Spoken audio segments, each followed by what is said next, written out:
कहते हैं कि शराब पीकर विमान नहीं उड़ाना चाहिए, लेकिन इन पायलटों ने शराब पीकर ऑपरेशन पैनल पर बेतरतीब बटन दबा दिए, जिससे गलती से एक मिसाइल दाग दी गई। संयोग से वह जापान की भूमि पर गिरी। इस तरह जापान का अंत हो गया। विशाल मशरूम के बादल को देखकर पायलट घबराया नहीं, बल्कि उसे यह दिलचस्प लगा और उसने फिर से मिसाइल दागने की योजना बनाई। लेकिन इस बार गलती से विमान का सामान कक्ष खोल दिया, जिससे यात्रियों का सामान गिर गया। जब देखा कि मिसाइल नहीं दागी गई, पायलट ने फिर से बेतरतीब बटन दबाए, जिससे खतरे का अलार्म बज उठा।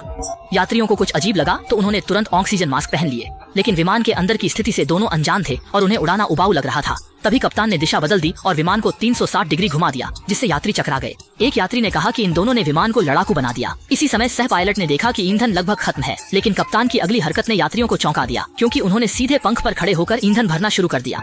यह सच में अजीब था। उनकी मां ने दरवाजा खोला और घर अजीब हो गया। वे मुश्किल से लैंडिंग तक पहुंचने वाले थे, पर समय पर लैंडिंग गियर नहीं मिला। सहायक पायलट ने फिर से बटन दबाए और गलती से दरवाजा खुल गया। एयर होस्टेस को कुछ समझ में आता उससे पहले ही वह बाहर खींच ली गई। दोनों अनजान लोग बटन पर बहस कर रहे थे। कप्तान को लगा कि वह ऊपर वाला बटन है, लेकिन जैसे ही उसने दबाया, विमान के पंख टूट गए। अब क्या होगा? कप्तान ने भाग्य पर छोड़ने का सोचा, पर सहायक पायलट की गलती से की गई कार्रवाई ने दोनों को बचा लिया। ये दोनों तो बच गए, लेकिन विमान के यात्रियों को नुकसान हुआ।